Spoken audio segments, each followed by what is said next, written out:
Parang pwede naman. Kaya lang, tingnan ko kung pwede. Minimize call. Okay.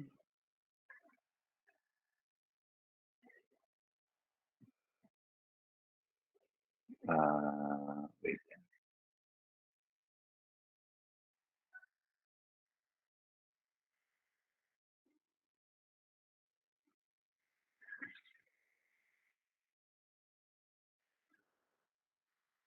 Basta ko lang.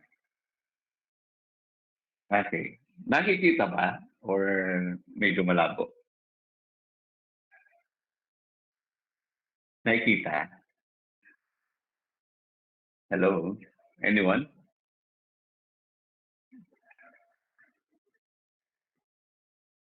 Nakikita po ba? Pastor? Hello? Opo. Opo. Nakikita? Opo, sis. Opo, Pastor. Opo. Okay, sige. So, wala nang video, no? Okay lang yun. Okay lang na hindi ako makita. Okay lang yan. Dahil makita niyo wala kasi akong PowerPoint pero I have the outline for this. Okay. Ang message natin for tonight is good steward of the manifold grace of God. So, mabuting katiwala ng napakaraming biyaya ng Panginoon. So, I believe na maniniwala kayo na tayo ay katiwala ng Panginoon. At bilang katiwala, we have to be a good steward.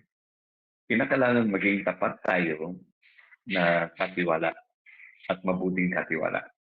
Okay? So, basa tayo in 1 Peter chapter 4, verse 10 to 11. Okay? Siguro pakibasa sa Tagalog. Anyone can read it in Tagalog. Meron po ba?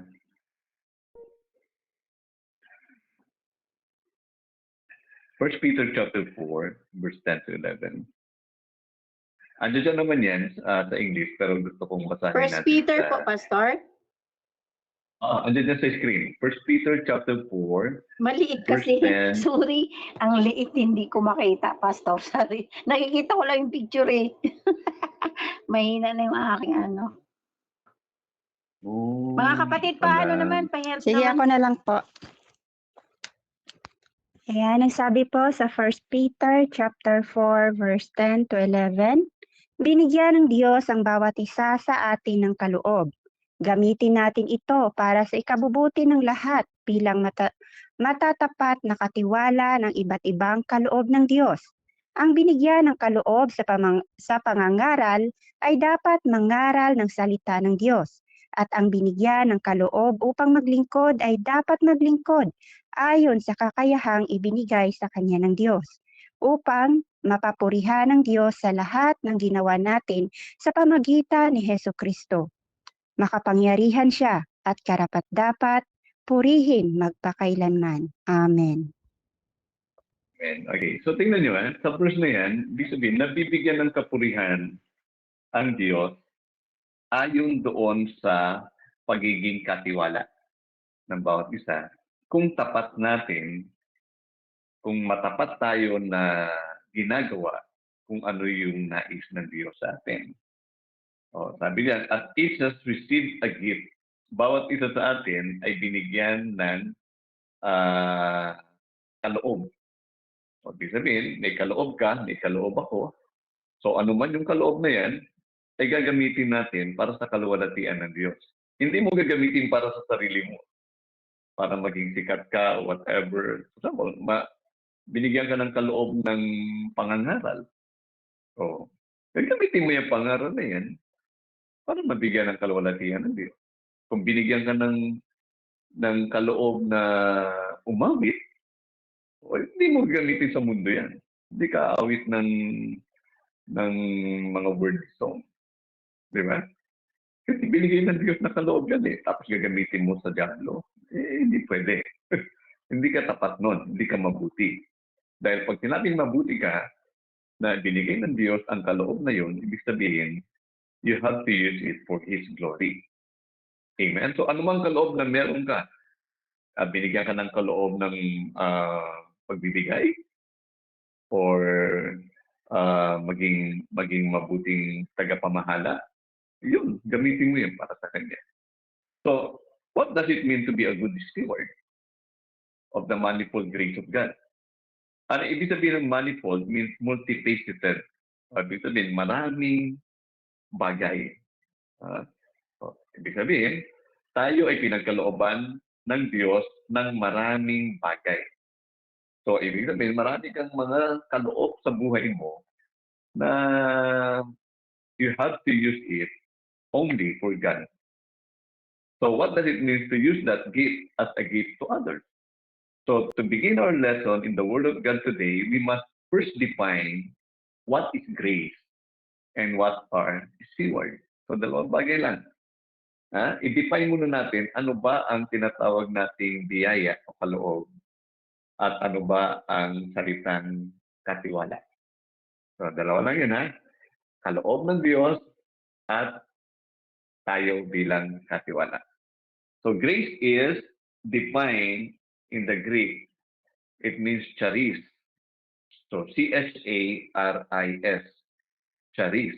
So, ibig sabihin yan, favor or gift or benefit for the divine influence on the heart and its reflection in the life.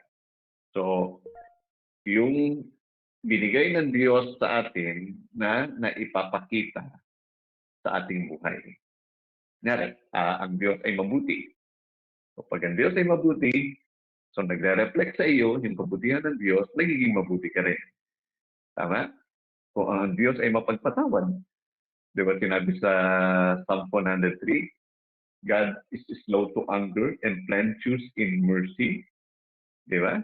At sabi doon na nagpapatawad sa lahat ng ating kasalanan. Kung ganun ang Diyos, pag meron tinatawag na biyaya sa atin, so ibig sabihin, kung ano ang karakter ng Panginoon na nagre-reflect sa atin, sa buhay natin.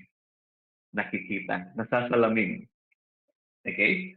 So this definition is worthy of memorization. So napakasimple lang. Favor, na ibig sabihin ng biyaya, favor, or gift, or benefit, or the divine influence on the heart, and its reflection in the life. So, the throne on which Christ Jesus sits is called the throne of grace. Di ba? Kung saan nakaupo ang Panginoong Yesus, ang sinasabi dyan ay trono ng biyaya. Trono ng biyaya. So, Hebrews chapter 4, verse 15 to 16, mababasa niya. So, this truth makes Him the source of the grace of God to you. So, patayin natin.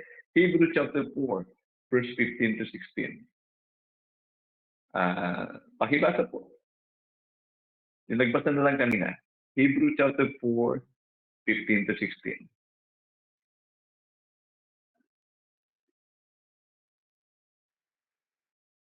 Ano yung Pastor? Hebrew chapter 4. Hebrews chapter 4, 15 to 16. Hindi ba makikita yung screen? Alanganin?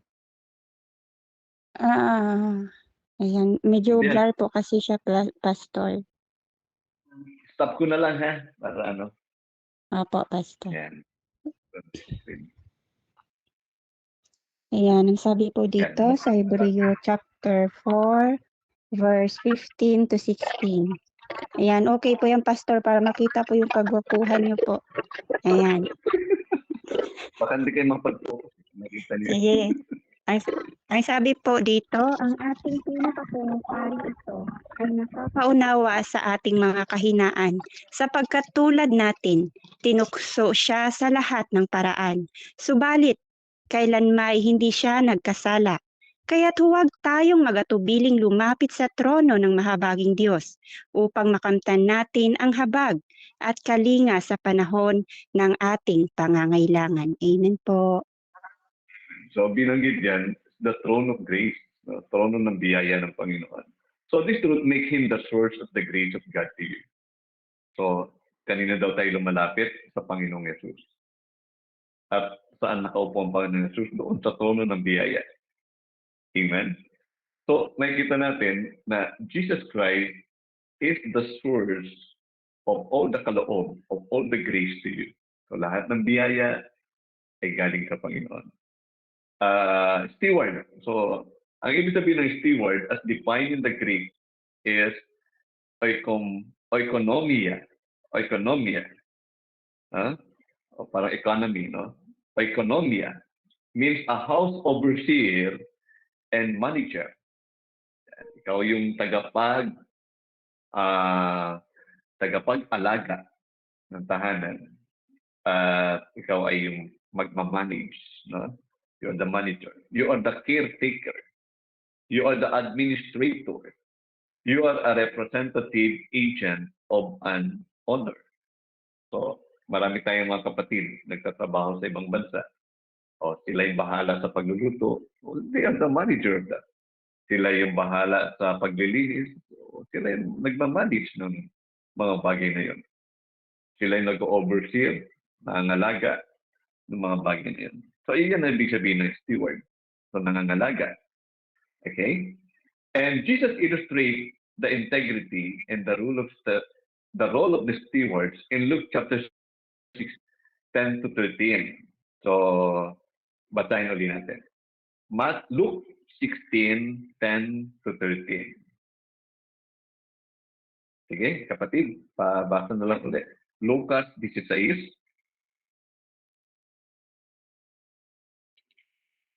verse 10 hanggang verse 13. Ayan, ang sabi po dito sa Lucas chapter 16 verse 12 lang po ang nakita ko dito. 13 yung sinulat eh. Ayan. Verse 10 to 13. Hallelujah, Lord. 10, 12. Okay. Meron po ba makahanap, kapatid? 13. Verse 10 to 13. Luke.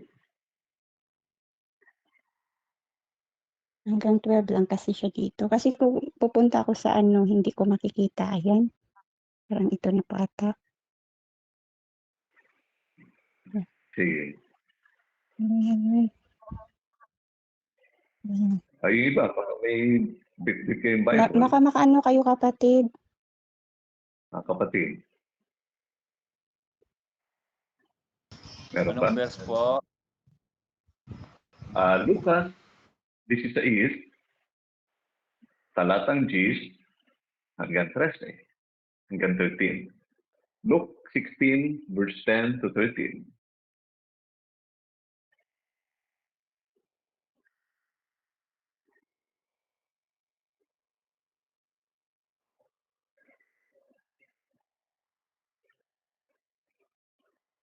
Basta na yun, Basta Pastor? po ba? Ayan na. Teka lang, naghahang kasi ang aking cellphone pag pumunta ako doon. Lucas 16, 13 to... Verse 10 to 13. Verse 10 to 13. Ito. Amen po. Ito na. Ang mapagtapat sa kakaunti ay mapagtapat din naman sa marami. At ang di matuwid sa kaunti ay di rin naman matuwid sa marami. Kung kayo nga'y di naging matapat sa masamang kayamanan, sino nga ang magkakatiwala sa inyo ng tunay na kayamanan? At kung di kayo naging tapat sa kayamanan ng iba, sino nga sa inyong magbibigay sa inyo sa inyong sarili? Walang aliping makapaglingkod sa dalawang Panginoon, sapagkat mapupuot niya ang isa at ibigin ang ikalawa, o di kaya'y mapagtapat sa isa at pawalang halaga ang ikalawa. Hindi kayo makapaglingkod sa Diyos at sa kayamanan at sa mga kayamanan. Purihin ang salita ng Panginoon. Okay, so tingnan nyo one who is faithful in a very little is also faithful in much. So, yun ang basihan. Pag ikaw ay tapat sa maliit, ay pwede ka rin magkatiwalaan o pwede ka rin maging tapat sa malaki. At kung hindi ka naman tapat sa maliit, ang tendency niyan, you're also hindi tapat sa malaki. Tapos inugnay ng Panginoon, if then you have not been faithful in the unrighteous wealth, kung ang kayamanan sa mundong ito ay hindi kayo pagkakatiwalaan, so eventually, hindi rin kayo makarating sa langit. Kasi hindi rin kayo lalong pagkakatiwalaan. Di ba? Mabigat, di ba? So, yung pala, dito pa lang sa lupa, malalaman mo na kung pupunta ka ng langit o hindi. Bakit? Anong paraan? Ito. Pag hindi ka tapat sa mga material na bagay, o kung ano man pinagkatiwala sa iyo ng Diyos, dito sa lupa, paano ka pagkakatiwalaan ang kayamanan sa langit? Yan. Kaya nga minsan, konsensya talaga. Pag hindi ka tapat sa tithes and offering mo, how can God allow you to be in heaven? Dito pa lang, hindi ka natapat. Ito malinaw po yan mga kapatid If then you have not been faithful in the unrighteous wealth, sabihin lahat ng kayamanan sa mundong ito, who will entrust to you the true riches? And if you have not been faithful in that which is another's, who will give you that which is your own? Kung pinagkatiwalaan ka naman ng kayamanan ng iba, tapos hindi ka naging tapat, kahit sa sarili mong kayamanan ay hindi ka rin magiging tapat. So matindi. Yung mga sinasabi ditong katapatan. So stewards are completely loyal to Him and the master of the house of God.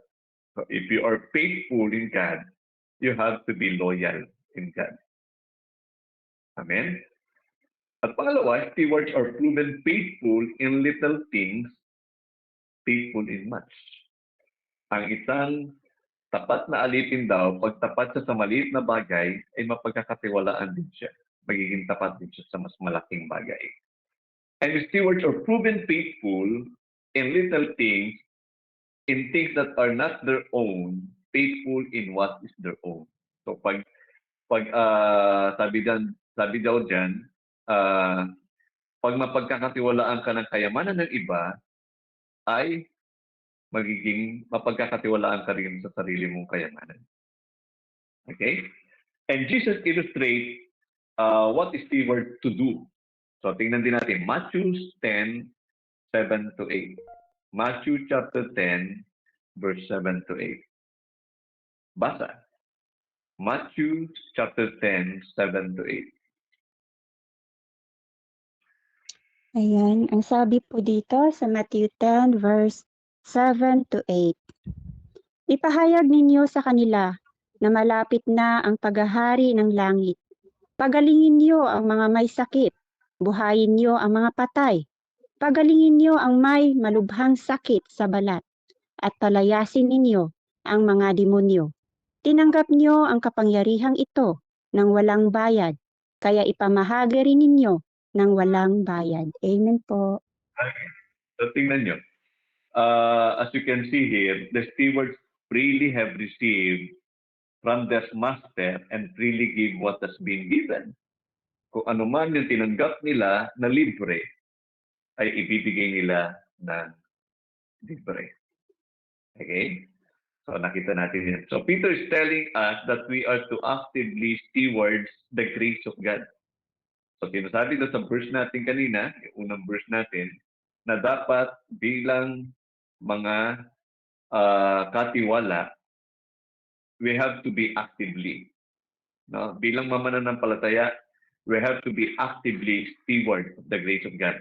And God's incredible multifaceted gift is placed in your hands. Nasa kamay natin at iba't ibang kaloob na galing sa Panginoon. And we are to cherish and care for it. Dapat ingatan natin, alagaan natin kung ano yung meron sa atin ngayon. We are responsible to be the caretaker of His gift to us. It is not to be abused. It is not to be forgotten. No? Kung meron kang kaloob, tapos hindi mo ginamit, ano rin yan, kasalanan din yan. kinalimutan mo. It is not to be abused. Hindi mo pwedeng abusuhin. It means hindi mo pwedeng gamitin sa mundo. Or treaded under your feet. Or baliwalain na lang. No? O apakan. Ang anumang kaloob na binigay ng Diyos sa iyo. So, here are some of the many ways God's grace is precious beyond imagination. So, magbibigay ako ng ilan na napakaraming biyaya ng Panginoon. Pero itong mga to ay makikita natin. Una, grace is a gift. Pag sinabing kaloob, this is a regalo. This is a gift. So, good steward, embrace the unmerited grace is through gratitude, reverence, and celebration. So, ang tapat na alipin, ang tapat na katiwala ay talagang pinag-iingatan na meron pasasalamat at tinatawag nating paggalang at sineselebrate niya. Sabihin, natutuwa siya doon sa bagay na pinagkaloob sa kanya ng Panginoon. Okay? Pangalawa, grace save us. Tingnan nyo yung biyaya ng Panginoon, kasama yun doon sa tinatawag nating, for example, yung sinabi doon sa Ephesians chapter 2, verse 7 and 8. Sige, pwede ba pakibasa? Actually, 1 to 10. Pwede natin basahin 1 to 10. Pero pwede na yung 7 and 8. Sige, basa po. Ephesians 2, verse 7 and 8. Ephesians 2. Basa po. Ay, ano po yun? Efeso 2? Efeso 2, 7 to 8. 7 to 8. Sabi niya po dito, ginawa niya ito upang sa darating ng mga panahon ay maipakita niya ang di masukat sa kasaganaan ng kanyang kagandang loob. Sa kabutihan niya sa atin sa pamamagitan ni Kristo Jesus. Sapagkat dahil sa kagandaang loob ng Diyos, kayo ay naligtas sa pamamagitan ng pananampalataya at ito'y kaloob ng Diyos at hindi mula sa inyong sarili. Amen. Okay, so ang kalooban ng Diyos hindi mula sa ating sarili. Okay, wala tayong pwede maipagmalaki kung babasahin yung verse 10. This is not a result of work so that no one may boast. No? Walang pwedeng magyabang doon sa biyaya ng Panginoon. At tayo ay naligtas ayon sa biyaya ng Panginoon. And also, grace, righteousness is to reign over us. So Jesus rules over the heart. So ang Panginoon ay naghahari sa puso natin, sa buong buhay natin, with our soul, with our mind, with the strength of His steward. And good stewards are marked by the way they willingly submit themselves to God's grace. So pag ikaw daw ay mabuting katiwala, nakikita ito dahil willing ka o handa ka na magpasakop doon sa biyaya ng Panginoon. Okay? So basa tayo. Romans 5:17. Romans 5:17.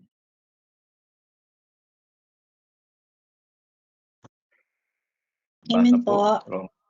Sabi niya po dito sa Romans 5:17, sa pamagitan ng pagsuway ng isang tao, naghari ang kamatayan, ngunit sa pamagitan din ng isang tao, si Hesus Kristo ang pinagpala ng sagana at itinuring ng matuwid ng Diyos ay maghahari sa buhay. Amen. Tingnan nyo much more will those who receive. Pinagpapala tayo ng sagana. So yung biyaya ay nagiging sagana sa buhay ng lahat ng sumampalataya sa Panginoong Yesus. Amen po ba? So biyaya, hindi naman nag-uumapaw yung mga biyaya sa atin. We have to open lang yung eyes natin para malaman natin ano ba yung kaloob ng Diyos, ano ba yung biyaya ng Diyos na kailangan kong gamitin para sa Kanya. Okay? So number 4, grace is increased by humility and lost by pride. So tandaan natin, yung biyaya lalong dumadami, lalong nag-grow sa pamamagitan ng tinatawag nating pagpapakumbaba. Kasi pag nagiging mayabang tayo, umuunti yung biyaya.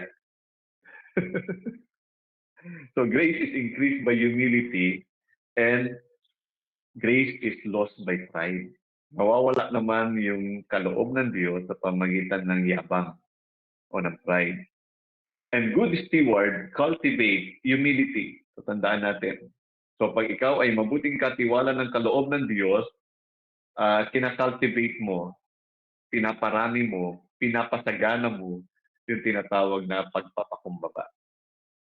The high character trait found in Joseph, in Moses, in Abraham, and every great steward of God, nakikita natin na kung paano sila nagpapakumbaba, lalo naman silang itinataas ng Diyos.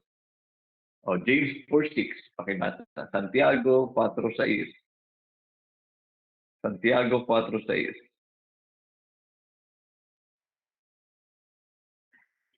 Basa po. Ayan ang sabi po sa Santiago chapter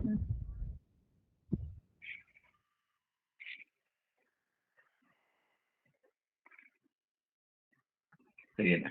Sige na. Nawala. James 4:6. Miss Belly Jean. Ay, ako na lang, parang hindi, parang wala naman. Sis Belly Jean. Ayun, mahina lang tay. Sige. Moses. Ayan, ang sabi po dito sa James 4:6, ngunit sapat ang biyayang ibinibigay ng Diyos. Kaya nga sinasabi ng kasulatan, kinakalaban ng Diyos ang mga mapagmataas, ngunit kinakahabagan ang mapagpakumbaba. Okay. Kinakahabagan ang mapagkumbaba at nilalabanan niya ang mapagmataas. Di ba? So sagana yung biyaya ng Diyos. Pero nagiging mas sagana yung biyaya ng Diyos pag nagpapakumbaba tayo. Pero pag yumayabang tayo, then nawawala. God is opposing, kinakalaban ng Diyos. So, kalaban ng Diyos ang nagmamataas. Okay? So, another thing, grace is to teach you. So, bakit andyan ang kaloob ng Diyos? Para turuan tayo. Amin po. So, good stewards are taught how to live holy lives by grace. So, pag ikaw ay mabuting katiwala, yung biyaya ng Panginoon, yung kaloob ng Panginoon ay tuturuan ka paano mamuhay ng may kabanalan. And because of the grace of God, the way of righteousness is their way of life. So, yung paraan, pamumuhay ng katuwiran, yun yung pamumuhay ng sa biyaya ng Panginoon. So, Titus 2:11 and 12. Titus 2:11 and 12. Aklat ng Tito 2, verse 11 and 12. Ayan, ang sabi po sa Titus 2, chapter 11, verse 12, sapagkat nahayag na ang kagandahang loob ng Diyos na nagdudulot ng kaligtasan sa lahat ng tao. Ito ang nagtuturo sa atin upang talikuran ang makamundong pamumuhay at damdaming makalaman at upang makapamuhay tayo ngayon ng may pagpipigil, matuwid at karapat-dapat sa Diyos. Amen po. Amen. So yung biyaya ng Diyos, magtuturo pala sa atin yun, para makapamuhay tayo ng may kabanalan. Ha? Para i-renounce natin lahat ng ungodliness and worldly passion and to live self-controlled, upright, and godly life in this present age. So napakahalaga yung biyaya ng Diyos sa buhay natin. Kasi kung wala ang biyaya ng Diyos, then you cannot live a way of righteousness. Okay? So tingnan nyo. Another thing is, grace is to be strong in you. So yung kaloob ng Diyos, dapat maging malakas sa iyo. So in weakness, grace is made strong. So kung mahina tayo, yung biyaya ay lumalakas. So steward rely in grace. So bilang katiwala, tayo ay umaasa o nagre-rely tayo doon sa biyaya ng Panginoon. Yung pag mayabang ka, hindi ka Hindi ka nagre-rely sa biyaya ng Panginoon. Pero pag magpapakumbaba ka, I tell you, you're always relying, Lord, hindi ko kaya to. Pero dahil sa biyaya mo, nagiging kaya. Amen? Yun, no? In 2 Timothy chapter 2, verse 1. Basahin natin. 2 Timothy chapter 2, verse 1. 2 Timothy 2:1.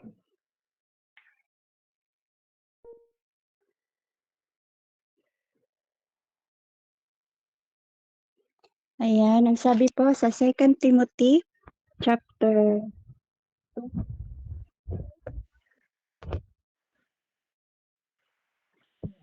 Magpakatatag ka sa tulong ni Kristo Jesus. Okay, magpakatatag ka sa tulong ni Kristo Jesus. O sa English kasi, be strengthened by the grace that is in Christ Jesus. So yung biyaya, help yan ng Lord sa atin. Di ba? So magpakatatag o magpalakas doon sa biyaya ng Panginoon.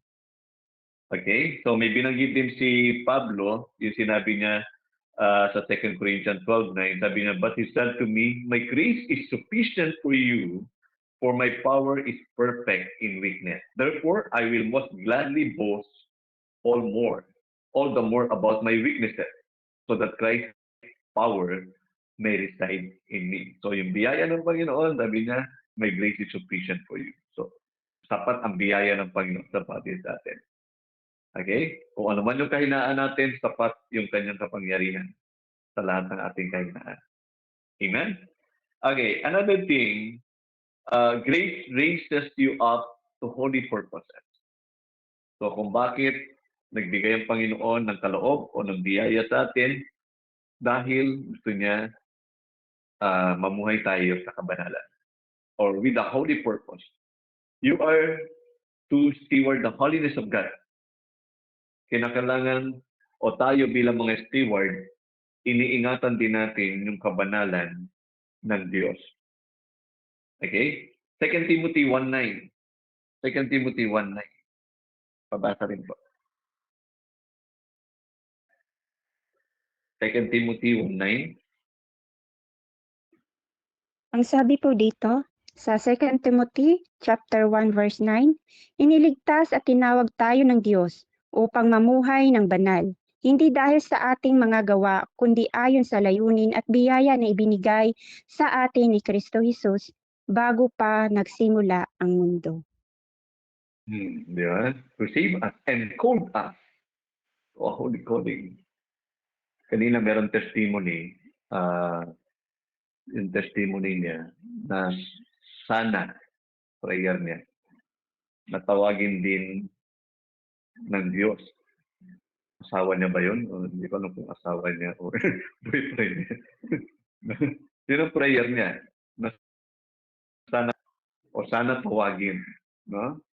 So, yun eh. Alam mo, pag nakakilala tayo sa Panginoon, ibig sabihin, tinawag niya tayo to save us and called us to a holy living.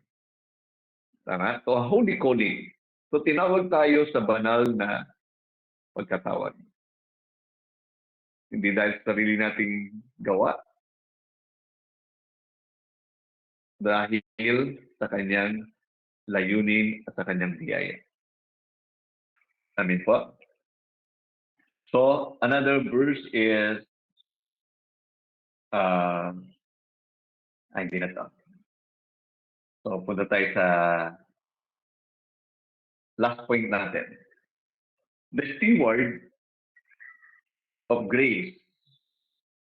So, pag tayo ay katiwala ng biyaya ng Panginoon, ng kaloob ng Panginoon, you know, the steward of grace walk away from the grace of God. Alam niyo ba na maraming tinawag pero iniwan nila yung pagkatawag nila. Maraming nakakilala sa Diyos pero dumating sa punto na they left. No? Umalis sila doon sa pagkatawag na yun. So the steward of grace can walk away from the grace of God, but a good steward can become bad steward. Oh. Pwede pala na kahit tapat ka ngayon, pwede kang maging hindi tapat bukas. Mabuti ka ngayon, pero pwedeng hindi ka maging mabuti bukas. Kaya nga tinuturo sa atin yung perseverance, yung yung pagpapatuloy. Kasi kung hindi tayo magpapatuloy, yun ang talagang pwede mangyari. So, basa tayo. In John chapter 6, verse 66. Tingnan natin. Kaya itong verse na ito, ang tawag ko dito 666. John 6:66. John 6:66. Basa po.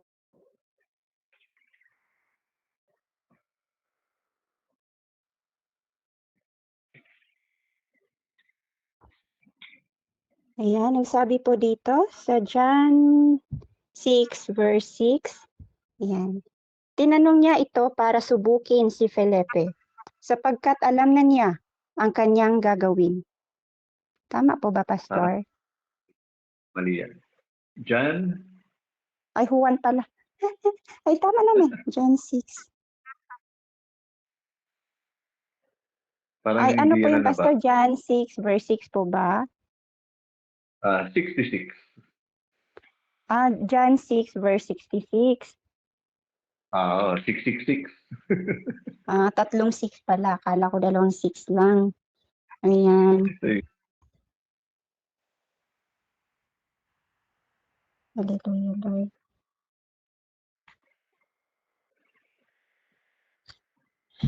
Ayan, pababa po tayo.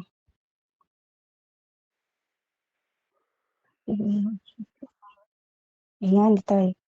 Hallelujah. Ang sabi po dito, mula noon, marami sa mga alagad niya ang tumalikod at hindi na sumunod sa kanya. Tingnan niyo. Kasi pala, mga alagad. Maraming mga alagad niya ang tumalikod at hindi na sumunod sa kanya. Imagine ninyo, alagad na yun.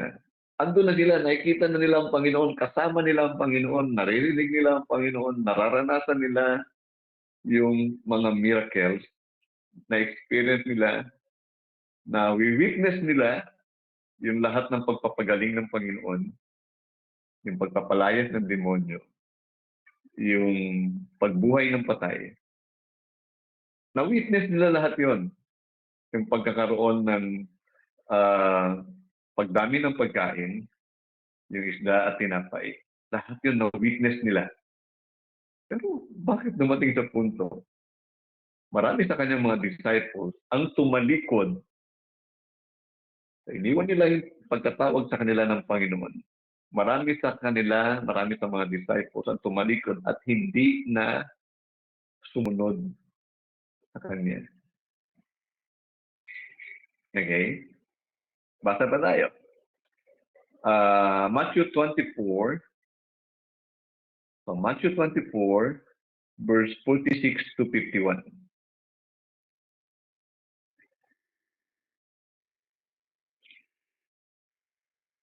Matthew 24, 46 to 51.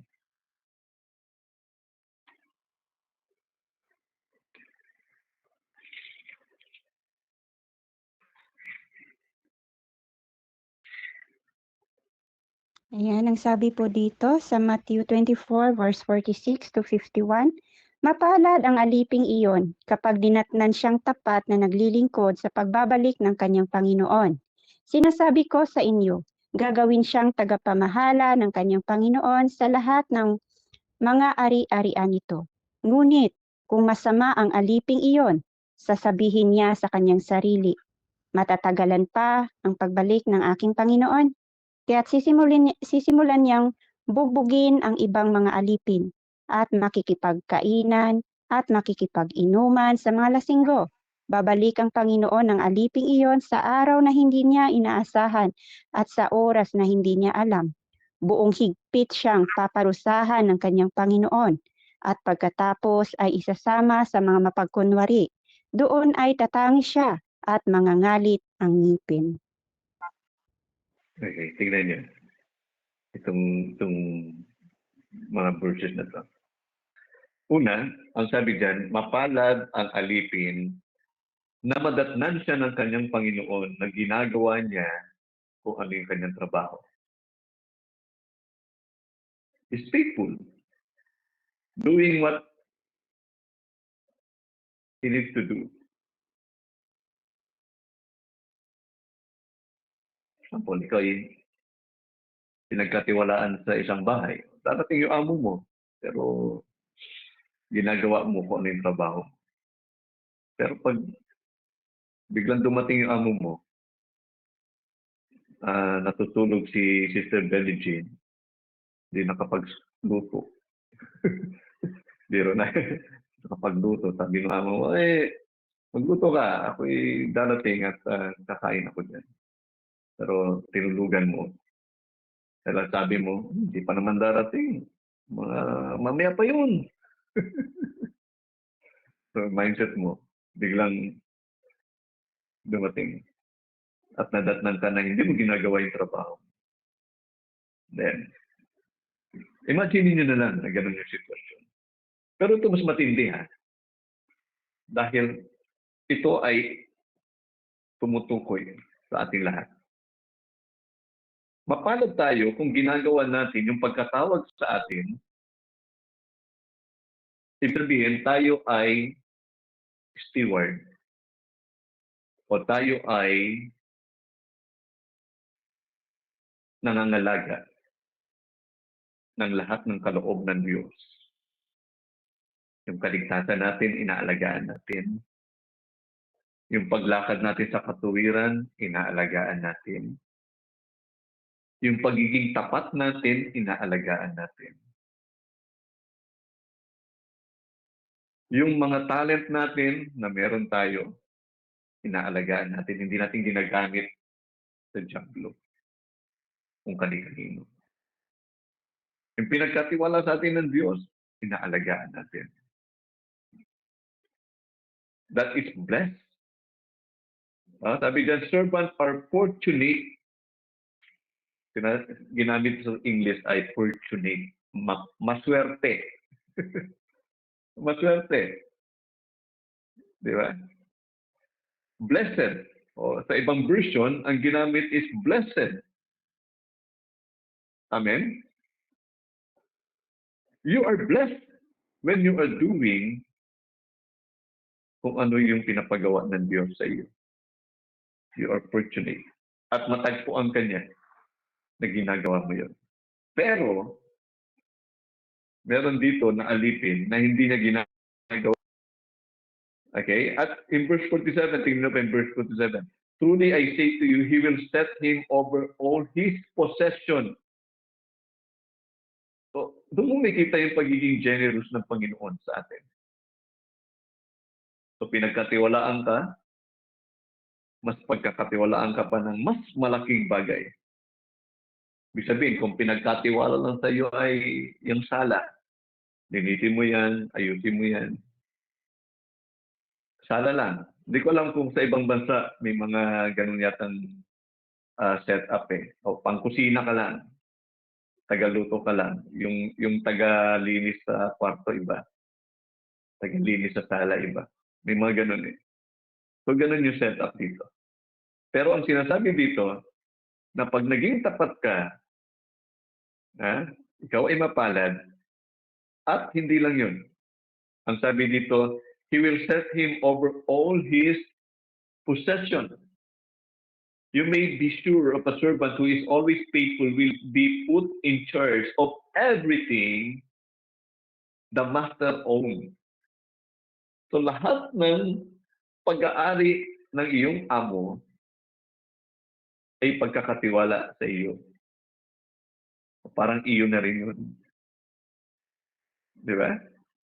If you are faithful and you are blessed. Pero sa verse 48, but suppose one of the servant think the master won't return until late. So ito yung kaibahan. Isipin ninyo. Hindi pa darating yung amo ko. So may ganun.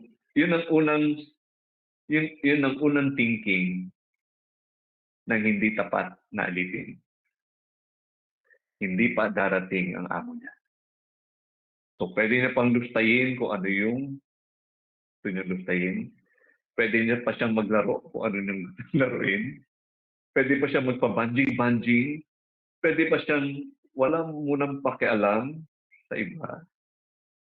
Or pwede pa siyang magtamad-tamaran. Kasi hindi pa naman darating. O magtulog-tulugan. Di ba? That's the thinking of a wicked servant. A wicked steward. Tingnan niyo in verse 48. But suppose one of the servants think the master won't return until late, na hindi pa darating ang kanyang boss. O sinasabi dito, oh, my master is delayed. Hindi pa darating. Mamaya pa yun. Delay yan, delay. In verse 49, anong gagawin niya? He begins to beat his fellow servant. So, ibig sabihin, hindi siya aawayin niya, gugulpiin niya yung iba niyang alipin, kapwa alipin, at siya'y kakain, sabihin, papakataya siya, at siya'y iinom. Hindi nga inom eh. Sabi doon, makikipag-inuman. Di ba? Tingnan niyo and eat and drinks with drunkards. So, makikipag-inuman siya. Sabihin, yung kanyang oras ay gugugulin niya sama-sama. Di ba? And the master of the servant will come on a day when he does not expect him, and at an hour he does not know.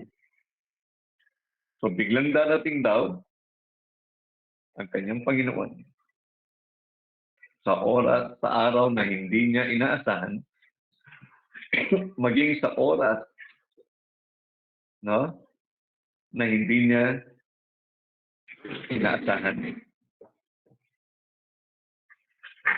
If that happened, the master will surely come on a day and a time when the servant least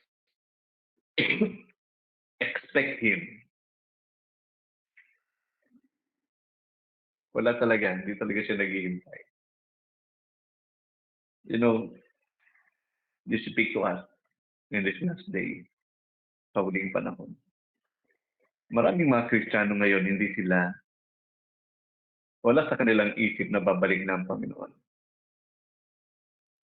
Maraming mga kapatid natin ngayon, na they become wicked. Because they are thinking, hindi pa naman darating ang Panginoon. Pwede pa akong mag-40-40. Pwede pa akong gumawa ng kalokohan. Pwede pa akong mambabae. Pwede pa akong makipag-inuman. Pwede pa akong gumawa ng masama sa aking kapwa. Because the thinking is, the master is not coming yet. Di ba? Ganun yung sitwasyon na to. Ha? Pero parurusahan siya. Pag natagpuan siya ng ganun na sitwasyon niya. The servant will be punished and thrown out with the ones who only pretended to serve their master. O, tingnan nyo ha. Parurusahan siya kasama ng mga taong nagkukunwari na naglilingkod. Pero hindi pala naglilingkod. And they will cry and grit their teeth in pain. Okay. Galatians 1:6. Pakibasa po. Galatia 1:6.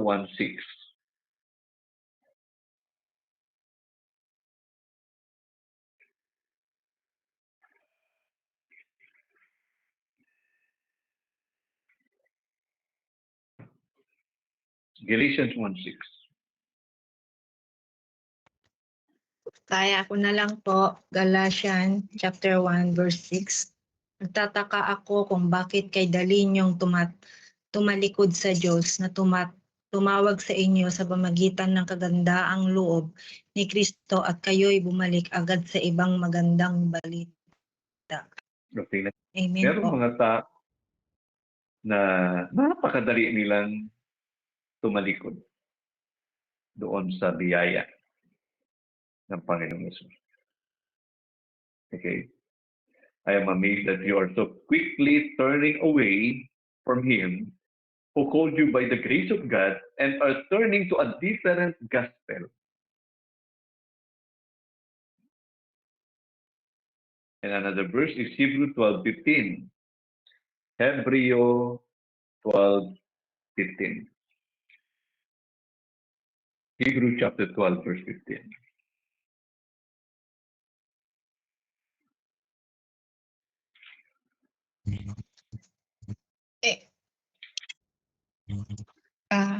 Amen po tayo. Hebreo 12, verse 15. Pag-iingatan niyong huwag tumalikod. Ang sino man sa inyo sa pag-ibig ng Diyos, huwag kayong magtanim ng sama ng loob sa dahil dito'y napapasama ang iba. Amen po. Okay, tingnan nyo ha. See to it, bantayan ninyo. See to it that no one fails to obtain the grace of God. Siguraduhin ninyo na walang lalayo, walang iiwas. You have to guard against turning back from the grace of God. And let no one become like a bitter plant that grows up and causes many troubles with its position. Guard, bantayan. Siguraduhin ninyo, bantayan ninyo yung sarili ninyo na huwag kayong lalayo o tatalikod doon sa biyaya ng Diyos. Amen? Okay. So, basahin ulit natin ang 1 Peter chapter 4, verse 10 to 11. Pakibasa po ulit. 1 Peter chapter 4, 1 to 11. 10 to 11, sorry.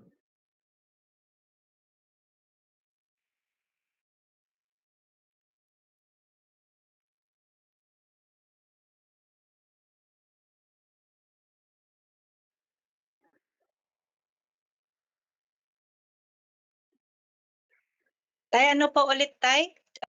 Chapter 1, verse... 1 Peter chapter 4, Ay, sorry. Chapter 4, verse 10 to 11. 10 to 11. Sabi po dito sa 1 Peter chapter 4 hanggang 10 to 11.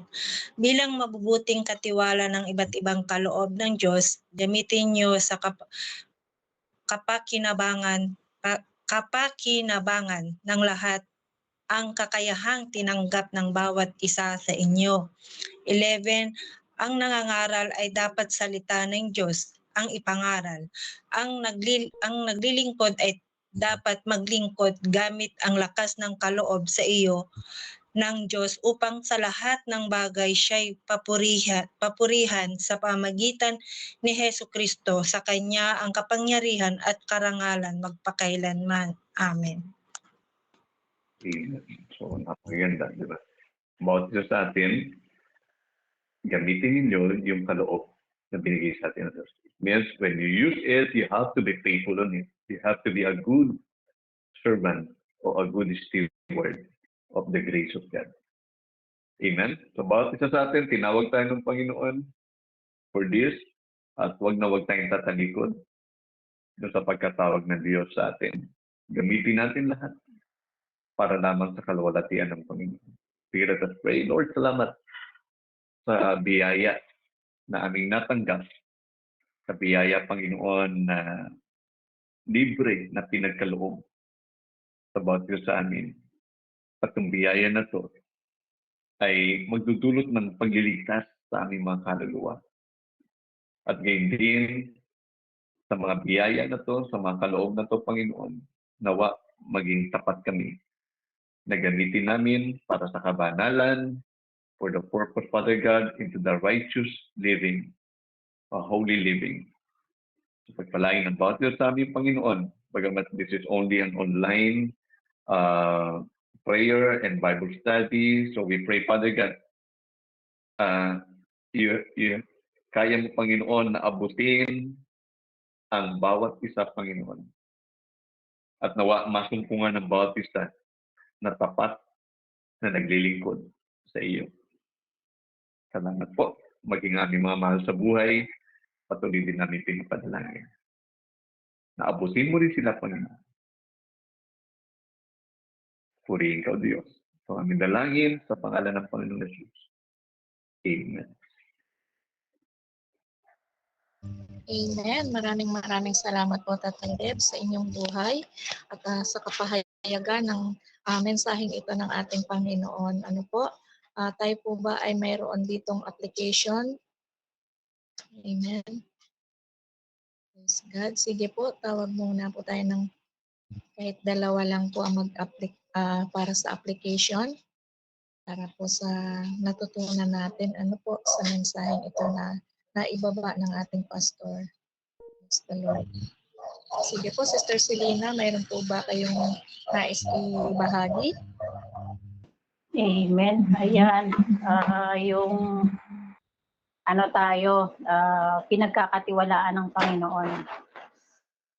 Sabi nga doon sa salita, pagka mapagkatiwalaan tayo sa maliit, dapat mapagkatiwalaan tayo sa maliit, mapagkatiwalaan tayo sa malaki. Napakalalim. Parang simpleng salita pero napakalalim ng kahulugan. Sa akin yung naunawaan ko doon, papasalamat ako sa Panginoon kasi katulad niyan dito sa Saudi sa amin nila Sister Billie Jane, Felicia dyan. Kasi may matama yan sabi ni Pastor, may mga katulong, halimbawa may mga katulong, katulad na rin, servant tayo. Kasi dinadala talaga natin ngayon ay ang Christ likeness, di po ba? So, sa unawaan ko, may nakabukas na mic. Ang naunawaan ko is, katulad niyan sa amin ni Sister Billie Jane, kami ay all around. So, sakop namin ang kwarto. May mga katulong kasi na hindi pwedeng pumasok sa kwarto ng amo. Legit yun, na hindi talaga pwede kasi alam nyo na maraming maselang bagay doon na nandun sa loob ng kwarto nila. Salamat sa Diyos dito kasi nakikita ko na, sa una alam ko na sinusubukan nila ako sa mga pera, sa mga alahas nila. Ang lalaki ng mga alahas nila dyan nakapatong pag naglinis ka ng pabango. Isa ako sa nakakapasok sa kwarto. Hindi lang, kundi daily yan, daily. Na nakapatong lang dyan sa lamesa. Si amo ko masyado siyang, hindi siya, mabilis magligpit. May mga amo na sigurista. Totoo yun. Siyempre, inaano yung mga meron talaga din hindi na pagkakatiwalaan. Kaya salamat sa Diyos na lagi kong ipinapanalangin sa Panginoon na Lord na ikaw na pangalan mo ang dinadala ko. Ayaw kong mapahiya ka sa buhay ko. Katulad na lang yan na mga bagay na nandito sa loob ng bahay, kahit sa bulsa ng mga amo ko, nakakakuha ko ng pera, ganyan.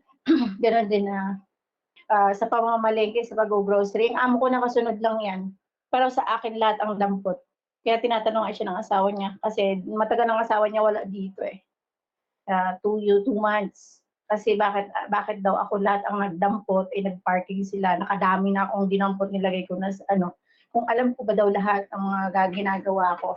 Salamat sa Panginoon kasi pinagkakatiwalaan tayo, kaya ang gagawin lang talaga natin, ginagawa natin to na may kababaang loob. Hindi tayo pwede maging mayabang kasi alam din ng Panginoon ang puso natin. Kaya salamat sa Diyos na kung yung task ng aking amo ay unti-unti niyang ibinibigay sa akin. Ganon din na katulad niya pag nag-grocery, yung pamangkin niya naman sa daming katulong na kukunin niya, ako yung pinagkakatiwalaan niya sa ganitong bagay. May gusto siyang ipagawa, ako ng ako. Maraming istrahan na kami pinuntahan, gusto niya ako lang. Meron naman silang sariling katulong, meron naman kaibigan, mga kapatid na may mga katulong. Pero wag nating isipin na mas higit tayo sa iba. Lagi nga nating isipin na magkaroon tayo ng kababaang loob dahil ang Christ likeness ay dala na natin at ito yung ating panindigan na pagka napahiya, pagka ginawa natin ang mga maliliit na bagay, yun ay ang katapat nun, di ba? Yung yung ang kabayaran ng kamatayan, ng kasalanan ay kamatayan.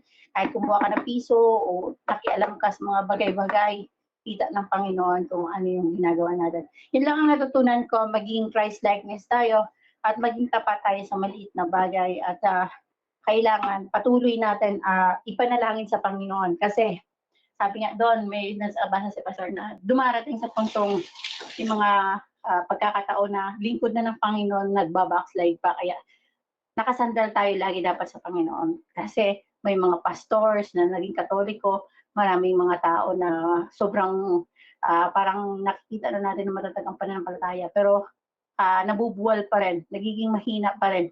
Kaya patuloy tayong magpahubog, patuloy tayong magbasa, at patuloy tayong manalangin na, Lord, hawakan mo ang aking kamay kasi hindi ako ang nakahawak sa iyo, kundi ang Panginoon talaga ang nakahawak sa atin. Kasi kung pag nakabitaw tayo, pag